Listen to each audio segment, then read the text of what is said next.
চৌধুরী ম্যানশনে এক পাহাড় সম নীরবতা নিয়ে নেমে এলো।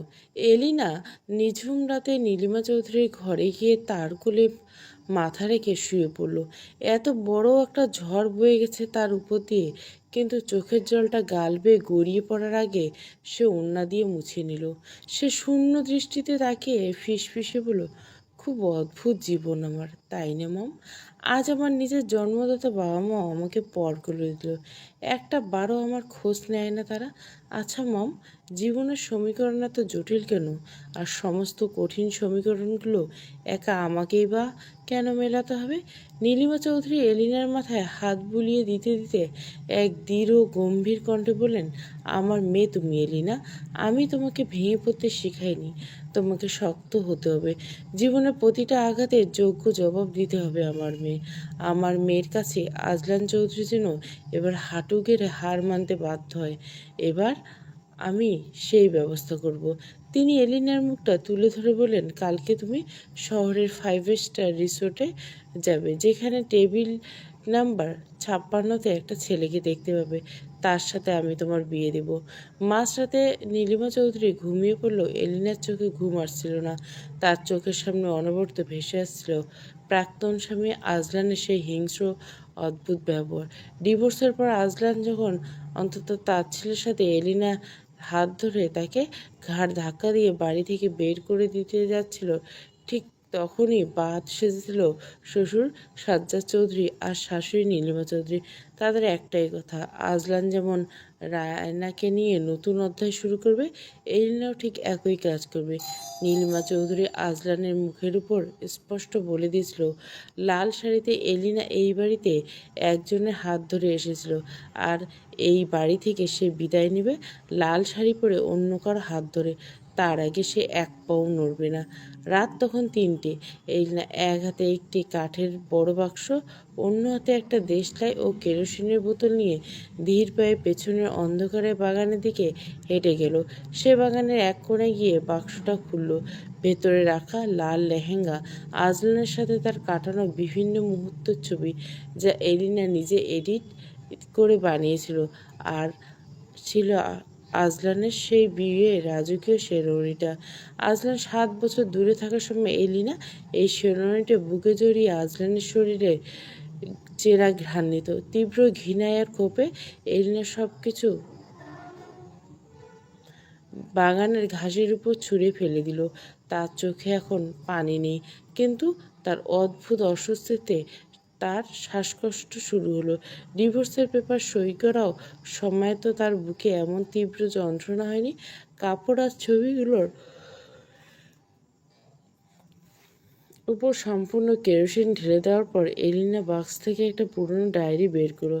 7 বছর জমানো সব অনুভূতি লেখা আছে ওটায়। এলিনা দেশলাইটে একটা কাঠি জ্বালিয়ে লেহেঙ্গার শেরওয়ানির উপর ছুঁড়ে দিল। সাথে সাথে দাহ দাহ করে জ্বলে উঠল আগুনগুলো। সেই লেলিহান আগুনের আলোয় এলিনা চৌধুরীর পুরো অবয়ব কাঁপতে লাগলো।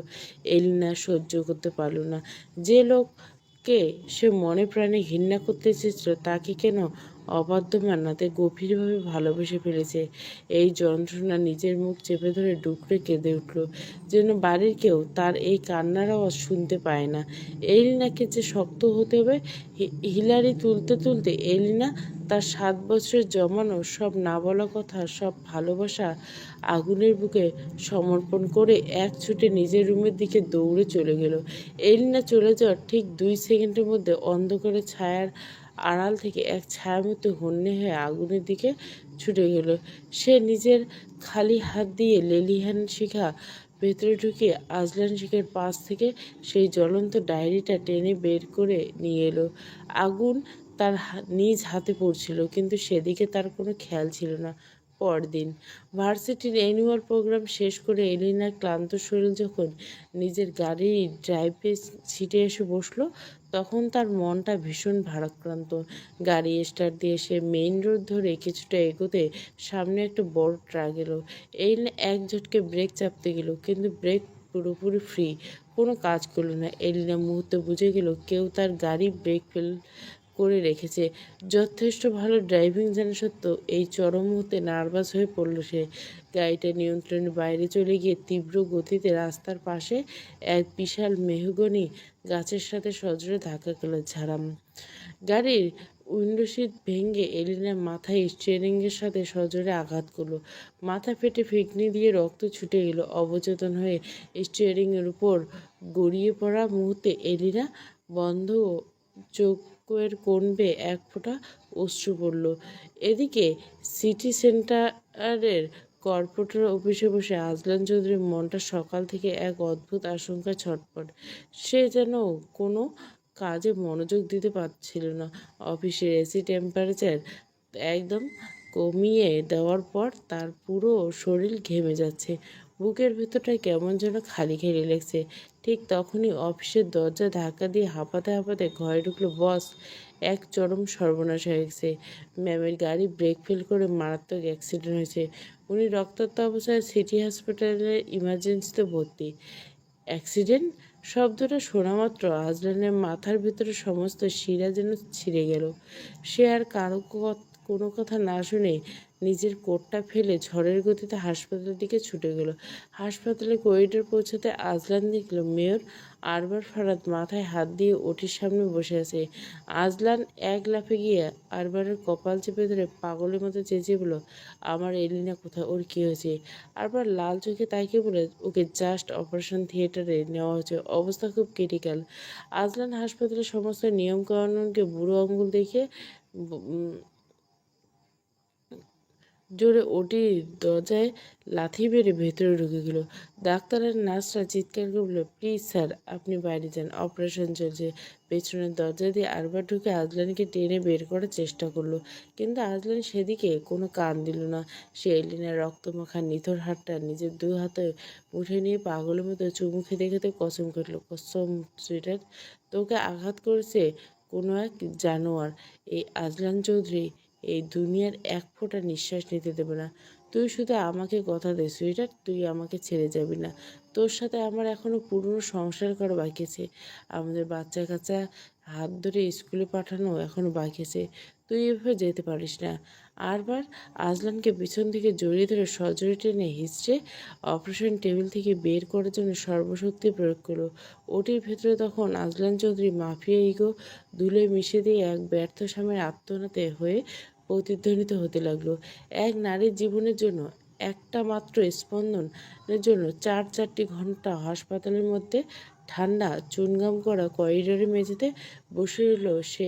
এই শহরে দুই শক্তি, রাশিয়ার দুর্ধর্ষ মাফিয়া আজলান চৌধুরী আর ঢাকার প্রভাবশালী মেয়র আরবার ফারাদ। 4 ঘন্টা প্রতিটি সেকেন্ড যেন এক একটা যুগের মতো ভারী হয়ে তাদের বুকের উপর চেপে বসেছিল। আজলানের ব্যান্ডেজ করা হাত থেকে রক্ত চুইয়ে পড়ছিল মেঝের দিকে, কিন্তু তার সেদিকে খেয়াল নেই।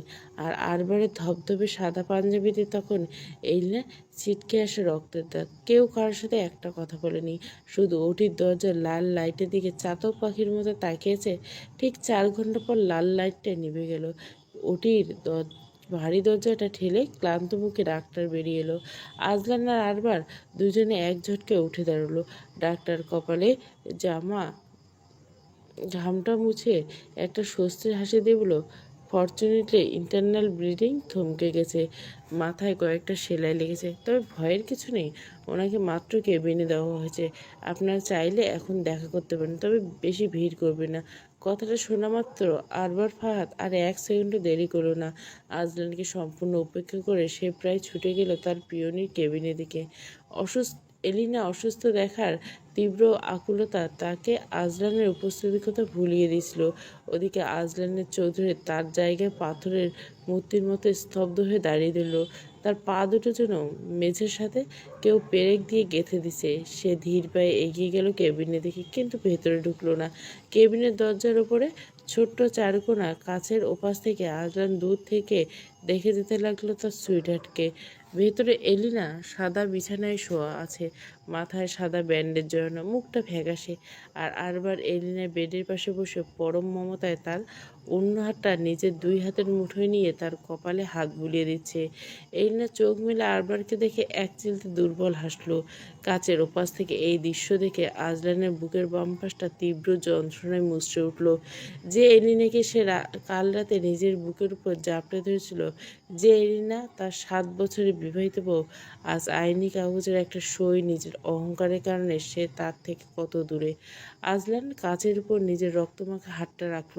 তার চোখ দিয়ে ফোঁটা তপ্ত জল গড়িয়ে পড়ল। সে দূর থেকে এলিনের ফ্যাকাশে মুখের দিকে তাকিয়ে মনে মনে বলল, তুমি শুধু সুস্থ হয়ে ওঠো সুইটহার্ট।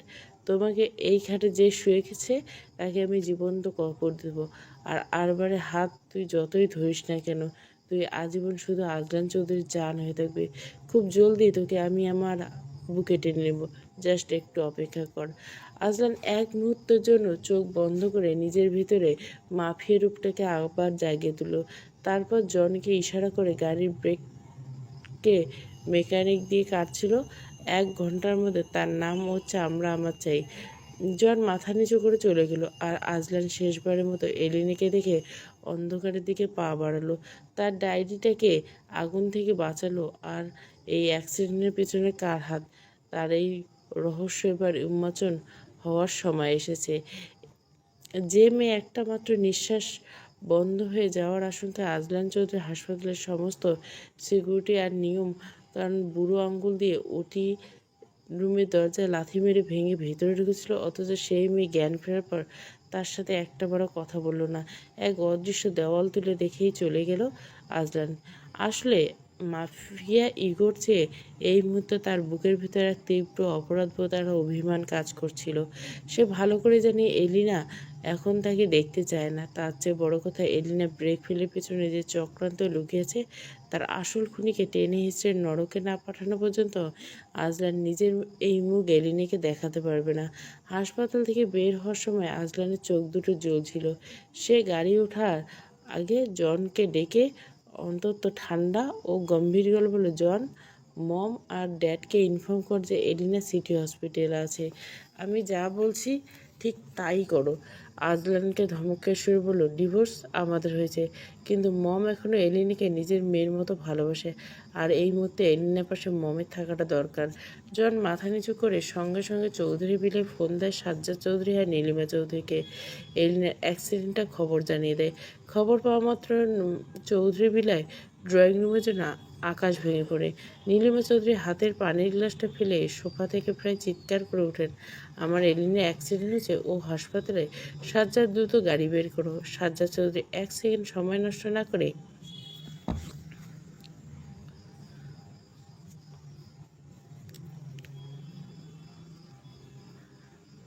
নিজের চশমাটা চোখে দিয়ে বডিগার্ডদের রেডি করে নির্দেশ দিল। নীলিমা চৌধুরী তখনও কাঁপছিল। পাশে দাঁড়িয়ে থেকে রায়নার মুখে এক কৃত্রিম ভয়ে নাটক ফুটল, মম, আমিও আপনাদের সাথেও যাব। এলিনার এত বড় ক্ষতি কে করতে পারে? নীলিমা চৌধুরী রায়নার দিকে তাকিয়ে তীক্ষ্ণ ও ধারালো দৃষ্টিতে তাকালেন। তার সেই চাহনি দেখে রায়নার বুকের ভেতরটা ভয়ের চোটে কেঁপে উঠল। এলিনা কোনো কথা না বলে রায়নাকে এড়িয়ে সোজা গাড়ির দিকে ছুটে গেলেন। ঠিক 30 মিনিট পর সাজ্জাদ চৌধুরী আর নীলিমা চৌধুরী হন্যে হয়ে হাসপাতালের করিডোর দিয়ে এলিনের কেবিনের দিকে ছুটে এলেন। কেবিনের ভেতরে তখন মেয়র আরবার ফাহাদ আর এলিনের পাশে বসা তাকে সান্ত্বনা দিচ্ছিল। ঠিক তখনই দরজা ঠেলে নীলিমা চৌধুরী ভেতরে ঢুকলেন। এলিনাকে ওই অবস্থায় মাথায় ব্যান্ডেজ পরিত দেখে তার চোখ টপ টপ করে পানি পড়তে লাগলো। এই না আমার মা? নীলিমা এক ছুটে গিয়ে আরবারকে প্রায় সরিয়ে দিয়ে এলিনাকে বুকে জড়িয়ে ধরলেন। এলিনা নীলিমা চৌধুরীকে নিজের সমস্ত শক্ত ভাব ভুলে মমের বুকে মুখ লুকিয়ে ছোট বাচ্চাদের মতো কেঁদে উঠল, মম, আমার গাড়ি ব্রেক কাজ করছিল না মম। সাজ্জাদ চৌধুরী কেবিনের এক কোণায় দাঁড়িয়ে চোয়াল শক্ত করে দেখলেন। তিনি আরবারের দিকে তাকে গম্ভীর করে বলে, ধন্যবাদ মেয়র সাহেব, আমার মেয়ের পাশে এই বিপদের সময় থাকার জন্য। তবে এখন ওর ফ্যামিলি চলে এসছে, বাকিটা আমরা দেখছি। সাজ্জাদ চৌধুরীর মুখে আমার মেয়ে শব্দটা শুনে একটু থমকালো। এই বুঝলো ডিভোর্স হলে চৌধুরীরা এলিনাকে এত সহজে হাতছাড়া করবে না। তা আরবার ধীর পায়ে কেবিন থেকে বেরিয়ে যাওয়ার সময় মনে মনে বলল, আজলান চৌধুরী, তুমি সামনে আসোনি কারণ তুমি জানো এই কাজটা কে করছে, কিন্তু মনে রাখো আমার পিয়নিকে ছোঁয়ার শাস্তি এই পুরো শহর দেখবে। করিডোরে অন্ধকারে দাঁড়িয়ে তখনও জনের কনভয় পুরো হাসপাতালের উপর নজর রাখছিল। আর ওদিকে আজলান চৌধুরী তার সিক্রেট হাইড আউটে বসে আগুনের ভেতর থেকে উদ্ধার হওয়া এলিনার অর্ধেক পোড়া ডায়েরির পাতাগুলো। এদিকে আজলান চৌধুরী তার সিগারেট হাইট হাউসে বসে আগুনের ভেতর থেকে উদ্ধার হওয়া এলিনার সে অর্ধেক পড়া ডায়েরির পাতাগুলো উল্টাচ্ছে। যেখানে লেখা প্রতিটা শব্দ আজলানের বুকে এবার নতুন তপ্ত সীসার মতো বিঁধতে লাগলো। টানা 4 দিন হাসপাতালে সেই 4 দেওয়ালে বন্দি হয়ে কেটে গেল এলিনা। এই 4 দিনে প্রতিটা মুহূর্ত, প্রতিটা সেকেন্ড এলিনা অজান্তে কেবিনের দরজার দিকে চাতক পাখির মতো তাকিয়েছিল। প্রতিবার দরজার লক খোলার শব্দ হতে তার বুকের ভেতরটা কেঁপে উঠছে। এই বুঝি তার সেই চেনা দীর্ঘধারী অহংকারী প্রাক্তন স্বামী সুইডার্ট বলে ঘরে ঢুকবে। এই বুঝে আজলান তার স্বভাবসুলভ বাকি হেসে তার উপর নিজের অধিকার ফলাতে আসবে। কিন্তু না, এই 4 দিনে একটা বারের জন্য আজলান চৌধুরীর নামে সেই দানবটা এলিনাকে দেখতে আসেনি। এমনকি তার কোনো লোক মারফতে একটা খোঁজ পর্যন্ত নেয়নি। এলিনার মুখে সবাইকে বলেছিল সে আজলানকে ঘৃণা করে, সে ভালো করে বাসে ওই জানোয়ারটা আসেনি। কিন্তু অবাধ্য মনটা ভেতরে ভেতরে এক চরম না বলা অভিমানে ক্ষতবিক্ষত হয়েছিল। এলিনা মনে মনে নিজেকে গালি দিচ্ছে, ছি এলিনা, যে লোকটা তোকে গালে মেরেছে তার জন্য তোর এই অপেক্ষা, তুই এত সস্তা নোস। এদিকে 4 দিন ধরে মেয়র আরবার ফারহাদ আর নীলিমা চৌধুরী ছায়ার মতো এলিনার পাশে ছিল। আরবারে দেওয়া লাল গোলাপের তোড়াগুলো কেবিনের এক কোনায় জমেছিল, যা দেখে এলিনার ঠোঁটের কোণে হাসি ফুটল। মনটা ছিল মরুভূমির মতো শুষ্ক। 5ম দিনের মাথায় ডাক্তাররা এলিনাকে সম্পূর্ণ ফিট ঘোষণা করে ডিসচার্জ দিয়ে দেয়। মাথায় এখনও সাদা ব্যান্ডেজ আর শরীরের সামনে দুর্বলতা থাকলেও এলিনা নিজের পায়ে দাঁড়ানোর মতো শক্তি ফিরে পেয়েছে। নীলিমা চৌধুরী ও সাজ্জাদ চৌধুরী অন্তত যত্ন করে এলিনাকে হাসপাতাল থেকে গাড়িতে তুলে সোজা চৌধুরী মেনশনে দিল।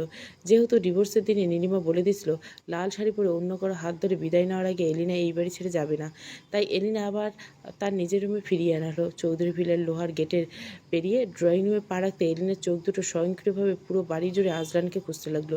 কিন্তু পুরো বাড়িটা কেন যেন থমথমে নিঝুম, তার জনমানবভাবে খাঁখা করছে। বাড়ির কাজের লোকগুলো পর্যন্ত মাথা নিচু করে ফিসফিস করছে। রায়নাকেও কোথাও দেখা যাচ্ছে না।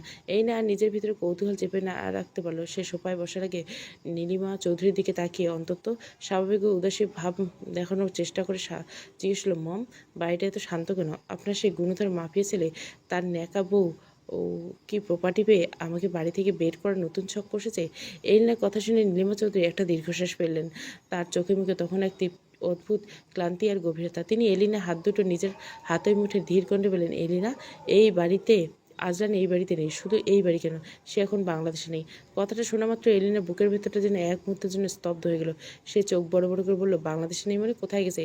পাশ থেকে সাজ্জাদ চৌধুরী চশমাটা টেবিলের উপর রাখতে রাখতে অন্তত ভারী গলায় বললেন, জনের পুরো টিম নিয়ে সে রাতে রাশিয়ার উদ্দেশ্যে বাংলাদেশ ছেড়ে গেছে। ওখানে আন্ডারওয়ার্ল্ডের কোনো এক জরুরি ক্রাইসিস নিজের কিছু পার্সোনাল হিসাব মেলাতে গেছে। কবে ফিরবে, আদৌ এদেশে ফিরবে, আসবে কিনা তার কোনো ঠিক ঠিকানা নেই। শাশুড়ির মুখে কবে আসবে ঠিক নেই। আর রাশিয়া চলে গেছে শব্দগুলো শোনা মাত্র এলিনার মাথার ভেতর যেন ফাঁকা হয়ে আসলো। তার হাত পা কেমন ঠান্ডা হতে লাগলো। এলিনা কাঠের মূর্তির মতো দাঁড়িয়ে রইল। তার মনে হয় আজলান চৌধুরী ডিভোর্স পেয়ে সত্যি তাকে নিজের জীবন থেকে এক ঝটকায় ডাস্টবিনের মতো ছুঁড়ে ফেলে রায়নাকে নিয়ে নিজের দুনিয়ায় চলে গেছে। কিন্তু এলিনা জানতো না, রাশিয়ার মাফিয়া ডন আজলান চৌধুরী দেশ ছেড়ে এলিনাকে ভুলে যাওয়ার জন্য নয়, বরং এলিনার গাড়ি ব্রেক যারা কেটেছিল তাদের পুরো বংশকে রাশিয়ার সাইবেরিয়ার বরফের নিচে জীবন্ত কবর দিয়ে এলিনার রক্তের শেষ ঋণটা শোধ করার জন্য।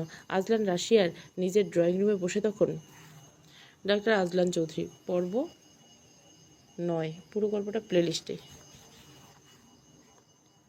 শরীর ভালো না।